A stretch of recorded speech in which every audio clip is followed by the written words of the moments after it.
Welcome to another edition of Living Legacies. I almost said Journalist Roundtable, but that was the other life. This is Living Legacies, and tonight we have a very special guest, former Congressman Lionel Van Deerlin. Lionel is a native of Oceanside. Although he was born in the Los Angeles area, he spent most of his formative years here, graduated from Oceanside High School.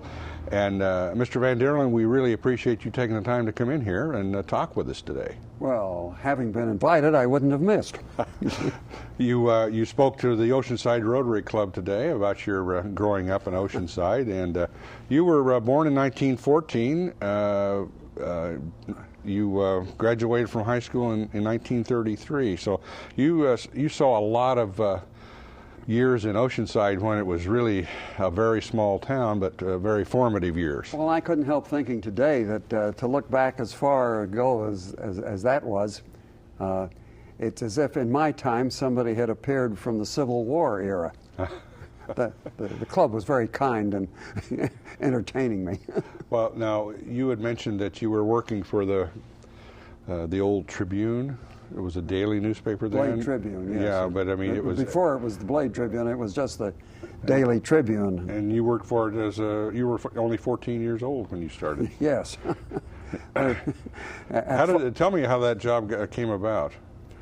Well, I was, first, I had a job as a carrier boy. I delivered everything west of Hill Street and north of 2nd Street.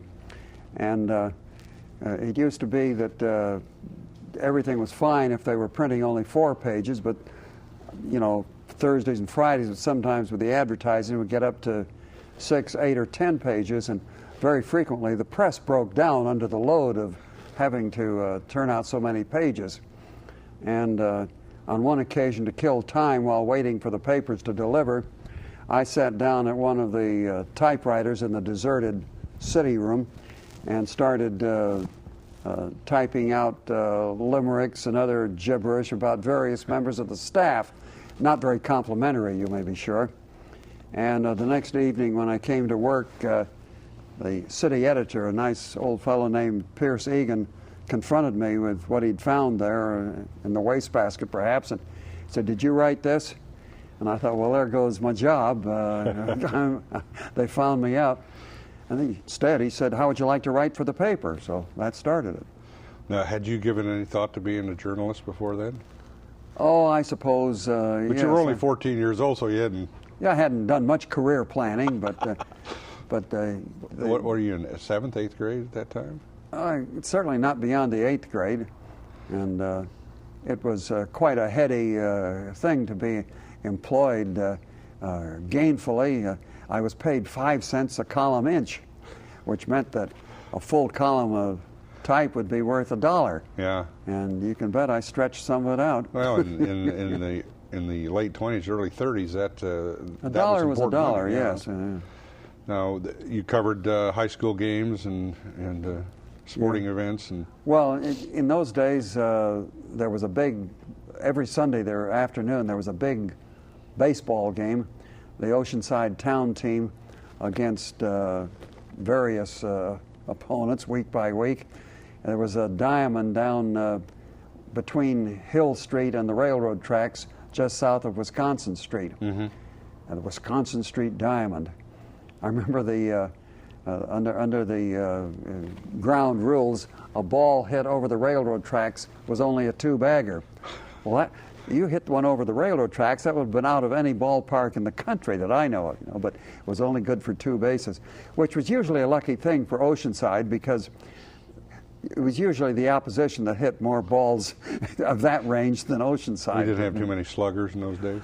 No, and as a matter of fact, they had many shortcomings, athletically speaking. We had a big first baseman who worked in the bank, Steve Stevenson, who was so slow. He was a good hitter, but twice I remember he was thrown out at first base on a ball hit to the outfield. Now, you don't see that often. Well, you get into high school, you were elected president of your class. And well, remember, there were very small classes in those days. How many was in your class? The whole school was under 500, So this was in 1933 you graduated? yeah, and in that day... That was a tough year, too, wasn't it? Oh, it was the middle of the Depression.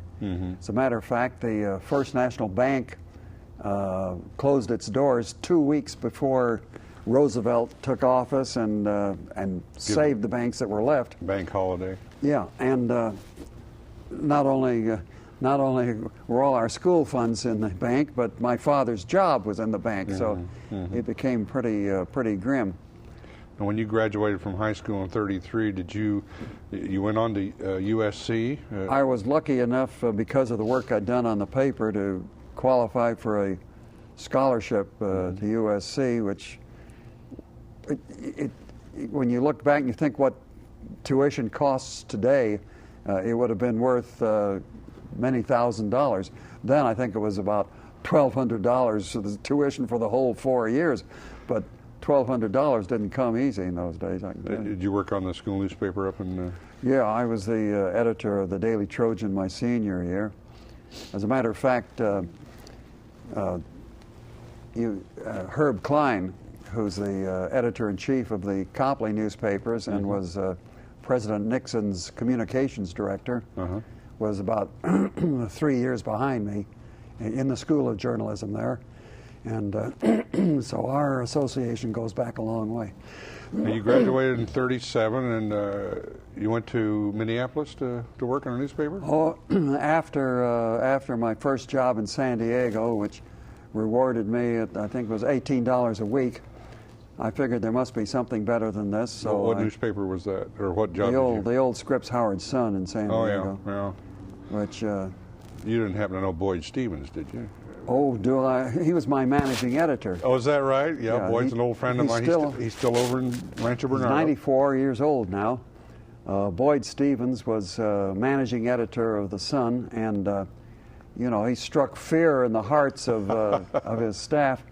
I remember one occasion I was writing headlines on the copy desk, and there was a court case, and the story was on page 1, maybe about 36-point type, and I spelled defendant, E-N-T. And I remember Boyd just blew up and broke his pencil on the desk, and he said, defendant. He said, Van Deerlin, if you're in doubt, why don't you consult the dictionary? I said, I wasn't in any doubt. Yeah, that's Boyd. He didn't take that too well. Well, you're in Minneapolis. You got married to Mary Jo, and she was a Northwest Airlines pilot. Not a pilot, she was a stewardess. Stewardess, I'm sorry. Well, I'm glad she wasn't a pilot. But that was 59 years ago today. Yes. This is your wedding anniversary. How nice of you to remember. October the 8th. Yes, and if I don't remember it, I'm in trouble. Well, we've got it documented here. So the war comes, you go into the Army. I was the first draftee from the city of Minneapolis. You know, you remember that, well, you're too young to remember, but there was a big goldfish bowl, and President Roosevelt drew the first few numbers out, and there were eventually 5,000 or 6,000 numbers pulled out to indicate what order you came in the draft. Sure. Mine was the 12th in the whole country. So right? I was 10 months before Pearl Harbor in uniform and defending your way of life. Well, and I thank you very much for it, sir. You were there. Then you got well, I guess they would say, as we said in the service, a cushy job. You got to go for Stars and Stripes. Well, it wasn't too cushy at first, let me tell you. I remember one grim occasion when I was in this artillery outfit, and we were on maneuvers in South Carolina, and I was honored by having been designated corporal of the latrine. This meant that in every new position we went into, I was responsible for having 2 slit trenches dug for latrine purposes, one for the enlisted men and one for the officers, of course. You couldn't have them both using the same latrine. Heavens no. And of course, I had 3 privates assigned to do the digging, except there was this one occasion we moved into a position at 3 o'clock in the morning, and of course, under light discipline darkness. You can't show any light. I couldn't find these miserable kids that were supposed to have these slit trenches dug, and I knew I was going to be responsible for having them by daylight. So with the pick and shovel, I went to work myself, and I got to tell you that in South Carolina, at least in that part of South Carolina, after 2 or 3 inches of digging, you come to practically solid rock. And I was in a real sweat by 7 o'clock in the morning, when it began to turn light, but I had the 2 trenches dug, and everything was pretty well according to the Army manual specifications as to depth and width and so forth. And shortly after dawn, a miserable second lieutenant came along who immediately took one look and he said, "Corporal, this latrine is too near the kitchen. It'll have to be moved 30 feet up the hillside." So there's your cushy job. Well, I was going to say now, see, we wouldn't have known that story if I hadn't thrown that challenge out to you. Well, let's see. Now, you said that you told me you were on duty the day that Truman dropped the atomic bomb on on the Japanese. Stars and Stripes in Rome. And what was your news judgment of that momentous occasion? I almost wish I hadn't told you, but since I read the lead to the story, and the Associated Press quoted the president as saying that we'd harnessed the power of the sun and dropped this weapon equal to 20,000 tons of TNT. And this was shortly after he'd taken over, the presidency, and I thought, I wonder if he's flipped. And the files from Stars and Stripes Mediterranean for the morning after that story appeared, probably the biggest news story of the entire century. Mm-hmm. I played a 1-column headline below the fold on page 1. You come back home, you worked for the Journal for a while. The old San Diego Journal. That was the only newspaper that had been started during World War II, mm-hmm. the only daily paper. Mm-hmm. And that was kind of unique in that it was a Democratic paper. I have to think that for them to get the newsprint allocation under a Democratic administration, that might have had something to do with that. Television was just in its infancy. You got into television. You went to Channel 6.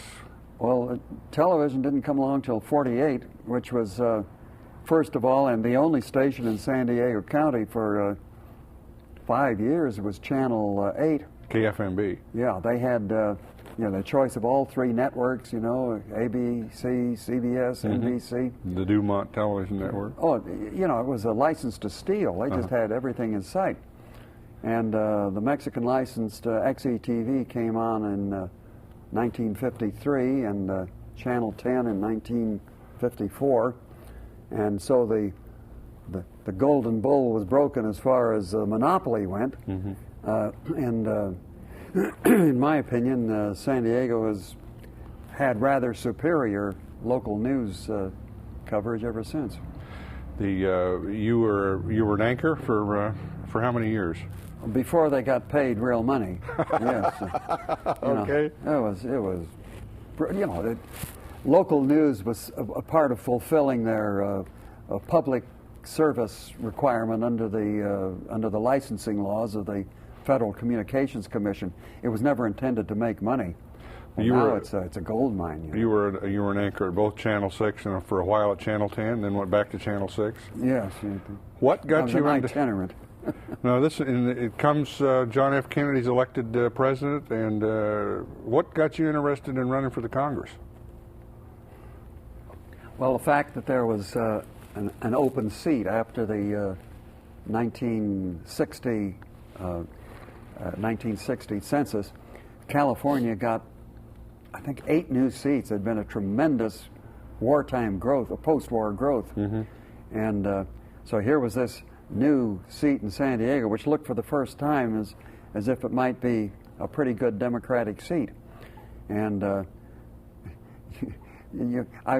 you'll note that I had to move pretty far south of Oceanside in order to get elected to anything as a Democrat. And it was really, it looked easier than it turned out to be. As it turned out, on election night, I went to bed ahead by less than 2,000 votes. I took a couple of phenobarbital to get to sleep, and when I woke up, I had a little less than 51%, but it was just enough to win. Oh. Who was your opponent in that first race? Bob Wilson's brother, Dick Wilson. My eventual Republican colleague from San Diego was Bob Wilson. Well, for those of you who don't know, Bob Wilson was a longtime congressman, served with you and Claire Bergner in representing San Diego County. Yeah, Claire had this part of the county up here. And Bob just died this last month, didn't he? About 6 weeks ago. Yeah, yes. he was in pretty bad shape there. Unfortunately, he had what President Reagan is afflicted with, Alzheimer. Yeah. Now you went in 1962. John F. Kennedy was the president, and you were there. John McCormick was Speaker of the House. Yes. And those were the days when Democrats ruled. It was pretty much a Democratic controlled House all the time you were there, wasn't it? Yes. You enjoyed that. Yes, it offered certain opportunities that are lacking in the minority party. Well, I was going to say, for the 18 years you served there, you never really, you never really were in the minority. So no. Yeah, that was. But I know that you worked very closely with Claire and with Bob, and brought a lot of projects to San Diego County, particularly North County. We finally got to realize that we could get a lot more done if we didn't care about who got the credit. Mm-hmm. And they were two wonderfully remembered people to work with. As far as the state went in those days, San Diego was not all that. That was kind of a backwater town, wasn't it? Or they kind of was regarded as that, as far as. You mean politically? Yeah. Well, yes. It was solidly Republican. Mm-hmm. Pardon me. Well, I mean, but it didn't get the attention that it should have gotten early on, but that it gets today. What you're saying is a sort of an end of the line. Right. Town, yeah. Right. But which it is no more. But I think the three of you helped change a lot of that. I hope so. Yes. You got a lot of projects for Camp Pendleton and of course the naval establishment. And we got so we pretty well coordinated what we were doing. One occasion I remember particularly was when there was the move on to admit women to the service academies, mm-hmm. West Point, Annapolis, and the Air Force Academy. Air Force Academy. And we thought that being from this tremendous military area, we should probably vote alike on this. So we got together, and the three of us decided it was a bum idea. So we all three voted against it.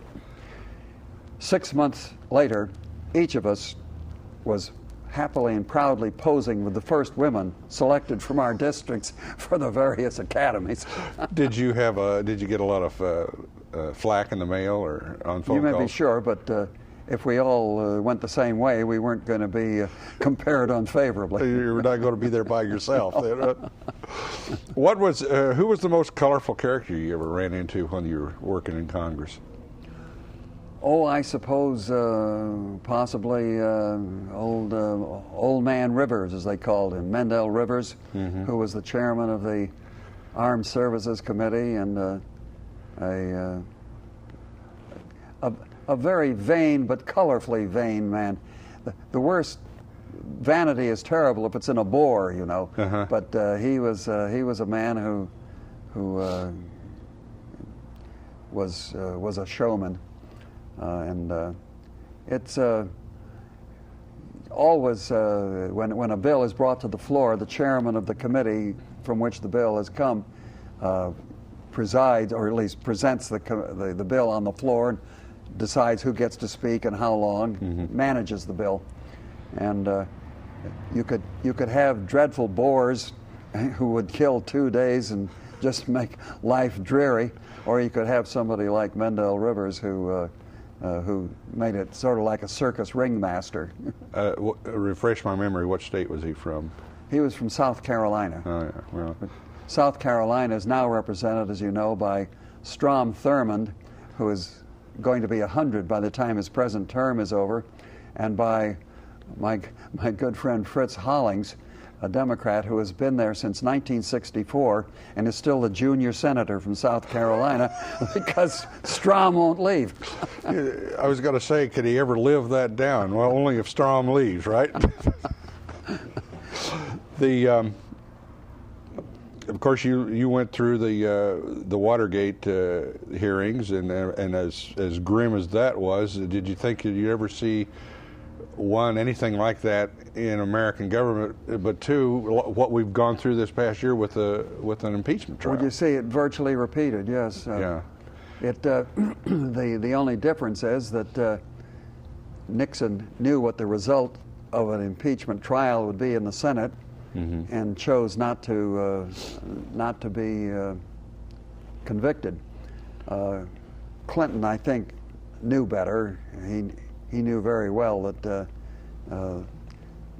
as heinous as his actions had been, that there was no way that 2/3 of the United States Senate were going to call this a convictable offense. Yeah, yeah. Well, it's sad that both of those incidents had to happen in this country. But I guess from a history standpoint and from a civic standpoint, it shows that the government does work. You bet it does. And you often wonder at the amazing wisdom of those founding fathers to have built in enough conflict between and among the three branches of government that none of them can ever run away with the ball. It's a marvelous, marvelous system. And of course, there's no accounting for common sense. And when it comes right down to it, I pointed out the vote that was taken this week in the House, where what was about 60-some Republicans went over and voted with the Democrats for this bill, this health care Bill of Rights. Well, it shows you the bad position that the leadership had got itself into, that there were that many defections. Yeah. They weren't doing a very good job of counting. Well, refresh my memory.